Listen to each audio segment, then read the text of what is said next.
आप देख रहे हैं SDN न्यूज, मुद्दे की बात आपके साथ। अगर तुम अपना आवाज उठाने का काम करोगे या अपना समाज को तुम एक करने का काम करोगे तो तुमको जो है कि जान से मरवा दिया जाएगा। वो तेजस्वी यादव जी उनको धमकी में दिए। तेजस्वी यादव जी पूर्व बिहार के उप मुख्यमंत्री जी और आरजेडी के शीर्ष नेता हैं, उनको फंसाया गया है और वो कहीं भी इसमें नहीं है। और कालो पासवान ही जिम्मेदार होंगे। मेरा कभी भी राजनीतिक हत्या हो सकता है। नहीं उनसे 50 लाख रुपया का कोई डिमांड किया गया है और नहीं तेजस्वी यादव जी, हाँ उनको मुलाकात हुई है। इन बयानों से अब तक तो आप समझ ही गए होंगे क्या है पूरा माजरा। जी हाँ, जिस खबर ने लगातार हड़कंप मचा रखा था सियासी गलियारों में, आज उस हड़कंप पर विराम लग गया है। शक्ति मलिक हत्याकांड मामले में मुख्य आरोपी को पुलिस ने 72 घंटों के अंदर गिरफ्तार कर लिया है। मास्टरमाइंड आफ्ताब के साथ अन्य 6 लोग पकड़ाए हैं, जिसमें 3 शूटर भी शामिल हैं। इन तमाम खबरों के लिए SDN न्यूज पर आप सभी का स्वागत है। मैं हूं सैयद तहसीन अली। पूर्णिया का बहुचर्चित शक्ति मलिक हत्याकांड अब अपने मुकाम पर आ गया है, जहां पुलिस ने लगातार सक्रियता दिखाते हुए 72 घंटे के अंदर सफल उद्भेदन कर लिया है। इस हत्याकांड मामले में लगातार तेजप्रताप, तेजस्वी यादव और साधु पासवान जैसे बड़े नेताओं का नाम सामने आ रहा था, जिसे राजनीतिक हत्या करार देने की भी बात कही गई थी। लेकिन इन सब मामलों से हट के जो आज पुलिस ने उद्भेदन किया है वो बेहद ही चौंकाने वाला है। दरअसल इस हत्याकांड में कोई भी राजनीतिक गतिविधि नहीं थी, बल्कि ये हत्याकांड सिर्फ और सिर्फ पैसे के लेन देन का मामला था। दरअसल शक्ति मलिक का कारोबार ही कुछ ऐसा था कि उनके सैकड़ों लोग दुश्मन बने बैठे थे। ऐसे ही एक दुश्मन आफ्ताब ने इस तमाम घटनाक्रम को अंजाम दिया अपने अन्य 6 लोगों के साथ मिलकर। देखिए क्या है पूरा मामला।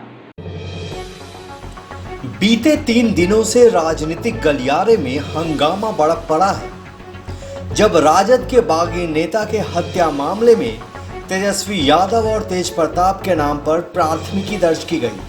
लेकिन अब पूर्णिया पुलिस ने आरोपियों को हिरासत में ले लिया है और हत्या का मुख्य कारण कोई राजनीति नहीं बल्कि पैसे का लेन देन था। पूर्णिया का बहुचर्चित शक्ति मलिक हत्याकांड का पूर्णिया पुलिस ने 72 घंटे के अंदर सफल उद्भेदन कर लिया है। आरोपी ने स्वीकार किया है कि इस मामले में तेजस्वी का कोई हाथ है ही नहीं। पैसे के प्रताड़ना से तंग आकर इन लोगों ने शक्ति मलिक की हत्या कर दी थी। हत्या में शामिल सभी 7 लोगों को पुलिस ने गिरफ्तार कर लिया है। तकनीकी अनुसंधान के क्रम में जानकारियां बटोरी और आरोपियों को गिरफ्तार कर लिया गया। गिरफ्तार आरोपी आफ्ताब ने बताया कि दरअसल शक्ति मलिक पैसे सूद पर देने का काम करता था। इसी क्रम में कई लोगों को पैसे के बदले प्रताड़ित किया करता था। इन सभी प्रताड़ित लोगों में आफ्ताब भी था। उसके साथ भी कोरे स्टाम्प पेपर पर पैसे देकर ज्यादा उगाही करने का काम शक्ति किया करता था। साथ ही साथ खुद के काम में इस्तेमाल भी किया करता था। इतना ही नहीं, झूठे मुकदमों में गवाह भी बनाया जाता था। 3 अक्टूबर की देर रात को भी इसी तरह से आफ्ताब को प्रताड़ित करने के बाद शक्ति ने देर रात छोड़ा। उसी वक्त आफ्ताब ने अपने एक और साथी को पकड़ा, जिसका नाम था तनवीर। तनवीर भी इसी तरह प्रताड़ित रहा करता था। सब ने मिलकर योजना बनाई और 7 लोगों के साथ कूच कर गए शक्ति मलिक के घर पर, वो भी तड़के सुबह 3:30 बजे। हालांकि आफ्ताब और तनवीर को शक्ति जानता था, इसलिए उन्होंने घर में घुसने की हिम्मत नहीं जुटाई। शातिर अंदाज में 5 लोग 4 दीवारी को छलांग कर अंदर पहुंचते हैं। अंदर में जाकर वॉशरूम की कुंडी को खोल के अंदर 5 ही आरोपी बैठे रहते हैं, घात लगाए कि कब शक्ति मलिक बाहर निकलेगा।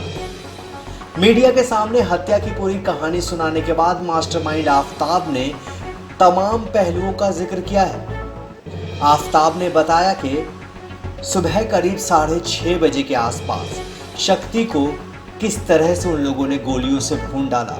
पुलिस ने घटना में इस्तेमाल किए गए 5 देसी कट्टे सहित 3 कारतूस 5 मोबाइल फोन, 1 चाकू जिससे शक्ति के गले पर हमला हुआ था और घटना में इस्तेमाल 2 मोटरसाइकिल भी बरामद किए हैं। वहीं शक्ति के घर से नोट गिनने की मशीन, 6 कोरे स्टाम्प पेपर, ग्राहकों का 4 ब्लैंक चेक, 36 महिलाओं के आधार कार्ड की छाया प्रति और डायरी जिसमें ग्राहकों को दिए गए पैसों की पुख्ता जानकारी थी, ये तमाम चीज पुलिस के हाथ लगे।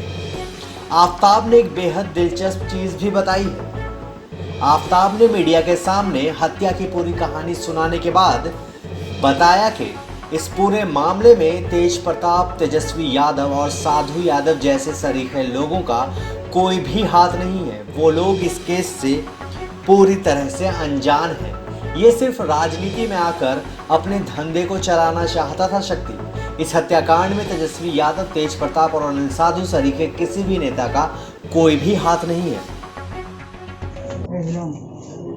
ये 4 तारीख को जो खजांची हाट थाना अंतर्गत शक्ति मलिक का हत्याकांड हुआ था, जिसमें अर्ली आवर्स में लगभग 7 बजे के करीब 3 अज्ञात अपराधकर्मी जो मुंह पे नकाब लगा के आए थे, जिन्होंने हत्या कर दी थी, उस मामले का पूर्णिया पुलिस के द्वारा पूर्ण रूप से उद्भेदन कर लिया गया है। जिसमें घटना में मुख्य रूप से जो मास्टरमाइंड शामिल था, उसके अलावा घटना में जितने भी शामिल लोग थे, कुल अनुसंधान के क्रम में 7 लोगों को हम लोगों ने एस्टेब्लिश किया है, जिन लोगों ने मिलकर के घटना कारित करी थी। उन सबका जो है सबकी अरेस्टिंग हो गई है। जिस वेपन से मर्डर कारित किया गया था, उस वेपन को भी हम लोगों ने रिकवर कर लिया है। और उसके अलावा आप लोग ने देखा भी होगा, शक्ति मलिक ने जब स्ट्रगल किया था तो उसके यहाँ पे चाकू वगैरह के निशान थे, तो जिस चाकू से उसको वार किए गए थे, उस चाकू की भी रिकवरी की गई है। तो घटना किस प्रकार से हुई थी, तो उसको मैं आप लोग को बताना चाहूँगा। इसमें हम लोग ने ह्यूमन इंटेलिजेंस के अलावा तकनीकी अनुसंधान का भी सहायता लिया था। इसमें ये आप लोग को देख सकते हैं, जैसे कि ये लाल से दिखाया जा रहा है, वो प्लेस ऑफ अकरेंस है वहाँ पे। उसके अलावा जितने भी अभियुक्त हैं, इनका हम लोग ने तकनीकी अनुसंधान किया तो पाया कि सब लोग उस घटना की लगभग 500 मीटर से 1 किलोमीटर के रेडियस में सभी लोग आ गए थे। सारे टावर लोकेशंस हैं उनके, जितने भी अभियुक्त है। उसके बाद इन लोगों ने नेक्स्ट आइए, ये देख सकते हो आप, उससे लगभग 300 से 400 मीटर की दूरी पे एक बड़ी मस्जिद है, वहाँ पे ये लोग इकट्ठे हुए थे। ये लोग 2 मोटरसाइकिलों से आए थे। इन्होंने मोटरसाइकिल अपनी नज़दीक में जो है मदरसे के पास खड़ी कर दी थी। उसके बाद उस मस्जिद के पास ये लोग इकट्ठे हुए थे, इंतजार कर रहे थे। जब सवेरे का समय आया था तो ये लोग फिर घर के अंदर एंटर किए, और घर के अंदर जो आप लोग घटनास्थल पर भी जाके आप लोगों ने देखा होगा, घर के जस्ट बाहर जो एक बाथरूम था, उस बाथरूम में लोगों ने सभी लोगों ने छिप करके इंतजार कर रहे थे कि कब शक्ति मलिक जगेगा और उसके बाद कब ये लोग घटना को कारित करेंगे। तो लोग वहाँ पर इंतजार कर रहे थे। जब इन लोगों को मौका मिला और जैसे ही घर का दरवाज़ा खुला, उसके बाद इन लोगों ने ठीक समय देखते हुए लोग घर के अंदर प्रवेश किए। और उसमें से कुल 7 में से 2 अपराध कर्मियों के बारे में, 2 अपराध कर्मी थे जो पहले से शक्ति मलिक जिनको जानता था, उसमें से जो एक मुख्य थे वो आफताब हैं। तो ये लोग बाहर ही रहे, अंदर नहीं गए, ताकि घर परिवार के लोग उसको पहचान नहीं पाए, क्योंकि काफ़ी लंबे समय से शक्ति मलिक के साथ जुड़े हुए थे। तो इसलिए लोग घर के बाहर इंतजार कर रहे थे। बाकी घटना कारित करने के लिए 3 लोग अंदर गए, उसके अलावा एक आदमी दरवाजे के पास खड़ा रहा था। उन 3 अपराध कर्मियों ने शक्ति मलिक को पहले 2 गोली मारी। उसके बाद शक्ति मलिक ने जब स्ट्रगल का प्रयास किया तो एक ने चाकू से वार किया। उसके बाद जो पीछे थोड़ा एक अपराध कर्मी था, उसने सर पे जो है सटा करके गोली मार दी। उसके बाद भागने के क्रम में 2 लोग पीछे की तरफ से, जैसा कि हम लोगों ने इन्वेस्टिगेशन के क्रम में भी कुछ एस्टेब्लिश किया था रिट्रीट को देखते हुए, तो पीछे के तरफ से लोग भागे, और भागने का भी हम लोग ने रिट्रीट को पूरा स्टडी किया। नेक्स्ट पेज, ये आप देख सकते हैं 2 अपराध कर्मी घटना कारित करने के बाद से कैसे ये जुनैद और अफरोज जो ये दिखाई पड़ रहे हैं, ये लोग भागे हैं, इनका हम लोग को फुटेज प्राप्त हुआ। इसके अलावा एक अन्य अपराध कर्मी जो सलीम है, उसका भी भागते, घटना करने के बाद ये लोग जब भाग रहे थे तो उसका फुटेज प्राप्त हुआ है। और नेक्स्ट, और भाग करके इनमें से लगभग ये 4 लोग जो है रंगपुरा के थे। वहाँ पे लोग जाके असेंबली पॉइंट पर जाकर के आप देख सकते हैं सभी अपराध कर्मी घटना कारित करने के बाद रंगपुरा में गए हैं, और रंगपुरा में इन लोग ने वापस असेंबल हुए हैं। शक्ति मलिक जो थे वो आज के युग के सर रावण थे। उनका आचार विचार व्यवहार सेम रावण जैसा था। उनको कितनों भी अगर आप उनका सहयोग कर दें या उनको कितनों भी पैसा दे दें, फिर भी उसका मन नहीं भरता था। वो और अधिक ही चाहते थे। लास्ट में सर ऐसी बहुत सारी महिलाएं हैं, पुरुष हैं, महिलाओं और पुरुष में वो अंतर नहीं करता था। महिलाओं को भी 5 घंटा 6 घंटा बैठाता था।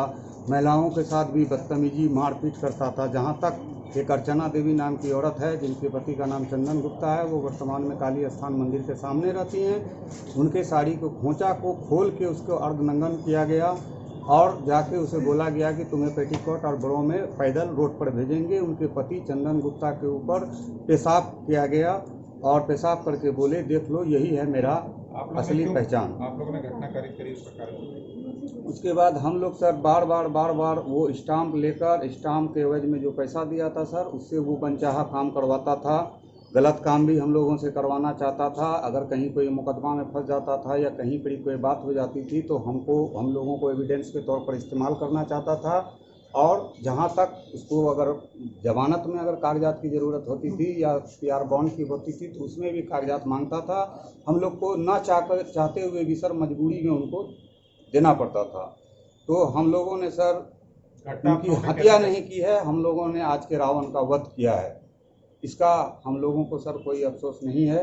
अब कानून है सर, हम लोग परिस्थितिवश ऐसा कदम उठाए हैं, न कि हम लोग कोई पेशेवर हत्यारा हैं। अब ये बताना, क्या उनके घर कोई पुलिस वाले भी आते थे? मलिक के घर कहा जाता है, जो महिलाओं ने एक आरोप भी लगाया था कि कई पुलिस वाले बैठे रहते थे और सब कुछ देखते थे। वहाँ पर मारपीट की पूरी घटना को पुलिस वाले देखते थे, वहाँ पर आप भी वहाँ मौजूद रहते थे? सर मैं आपको बता दूं, एक रीता देवी नामक औरत है जो कुछ दिन पहले उनको आलोक चैनल के माध्यम से दिखाया गया था, उसने उन पर आरोप लगाया था।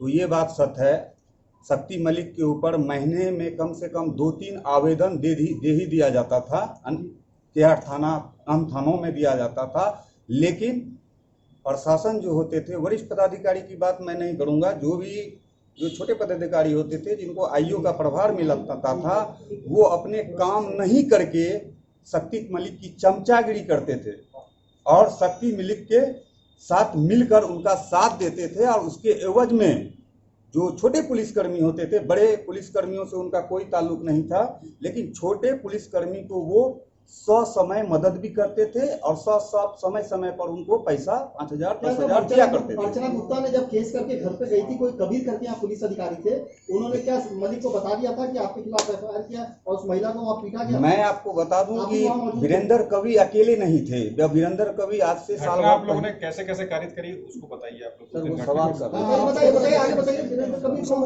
वीरेंद्र कवि SI थे जो केहाट थाना में पोस्टिंग थी उनकी, और वो अभी शायद बनमनकी या जानकी नगर जहाँ भी हो पोस्टिंग हो। और वीरेंद्र कवि अकेले नहीं थे, वीरेंद्र कवि के जैसे जैसे कितने थे, आप देखते थे सब? बेशक चंदन पासवान भी उसी टाइम में थे। वीरेंद्र कवि के समय में चंदन पासवान भी थे, वो भी लोग आते थे। आज वीरेंद्र कवि और चंदन पासवान नहीं है। आज भी केहाट में छोटे पदाधिकारी हैं जो ASI रैंक के हैं। जैसे मैं बता देता हूं आपको कि रीता देवी का IO विजय कुमार भारती है जो केहाट थाना में ASI और पोस्टिंग है केहाट में, वो आए थे, उनको भी पैसा दिया गया था। मेरा और तनवीर का बाजाबते उसी फाइल से जिसपे मेरा स्टाम्प और आधार होता था, तो आधार 5-6 आदमी का दे के उसको बोला गया था कि ये लोग स्वतंत्र गवाह होंगे, हाँ स्वतंत्र गवाह इनको बना के हमको इनोसेंट करार आप लोग दे दो और इसके एवज में आप जो बोलोगे 10,000 15,000 आपको दिया जाएगा। अगर वरिष्ठ पदाधिकारी को आप मैनेज करते हो तो वरिष्ठ पदाधिकारी के अनुकूल उसको भी अमाउंट हम देने का क्षमता रखते हैं। ये उनका पैसा था, इसी से उस पर कभी कोई कार्रवाई नहीं हो सकती।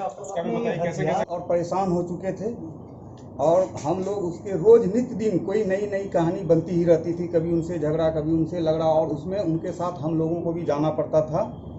और हम लोग सर उनको ब्याज ससमय देना चाहते थे, देते भी थे, लेकिन सर वो बोलते थे कि हम 10% पर पैसा देंगे, और जब उनके मन के हिसाब से हम लोग नहीं चलते थे तो वो बोलते थे कि आपका स्टाम्प ब्लैंक है और अब 10% नहीं, अब आपसे 20% लेंगे और 20% की आपको भरपाई करनी होगी। ऐसा पूर्णिया शहर में ही हाउसिंग बोर्ड है सर, मुर्गी फार्म है, ब्रजेश नगर है, बहुत सारा ऐसा मछली चौक है, बहुत लगभग हम समझते हैं 1000-1200 उनके कस्टमर हैं पूर्णिया शहर में, जो उनके सभी भुक्तभोगी थे सर, और उसका उन सभी का शोषण होता था। ज़्यादातर 80% महिलाओं का शोषण होता था। घटना को अंजाम कैसे दिया? घटना से जब हम लोग सब पूरा तंग और परेशान हो गए, वो और राजनीतिक में भी अब हम लोगों का, जैसा साहब बताया कि राजनीतिक में भी हम लोगों का दुरुपयोग करने लगे। अभी सामने आगामी विधानसभा चुनाव है तो उसमें भी हम लोगों को पटना जाना पड़ता था, क्षेत्र जाना पड़ता था, यहाँ बोलो वहाँ बोलो। क्या वो पटना गए थे तो तेजस्वी यादव से मुलाकात हुई थी उनकी? अच्छा, ये घटना में बाकी लोग के जो नाम दिए गए हैं, जैसे आपने बताया था, उनका उससे कुछ लेना देना है इस घटनाक्रम से कि इस घटना में आप ही लोग शामिल हैं? और अन्य नहीं, किसी का इसमें घटना में सर जो लोग थे, जो बात ने भी कागज में आई है वो सत्य है। और जिन लोगों का भी नाम मानिए तेजस्वी यादव जी, पूर्व बिहार के उप मुख्यमंत्री जी और आरजेडी के शीर्ष नेता हैं, उनको फंसाया गया है और वो कहीं भी इसमें नहीं है। नहीं उनसे 50 लाख रुपया का कोई डिमांड किया गया है और नहीं तेजस्वी यादव जी, हाँ उनको मुलाकात हुई है। उन पर जो भी आरोप लगाया गया है, राजद के जो शीर्ष नेता थे तेजस्वी यादव जी, जब उनको इसके आचरण के बारे में पता चला, जब एक वीडियो वायरल हुआ मीडिया के द्वारा, एक वीडियो जब वायरल किया गया तो राजद के शीर्ष जो थे तेजस्वी यादव जी, उसने उस पर एक्शन लिया और उनको पार्टी से पद से निष्कासित कर दिया।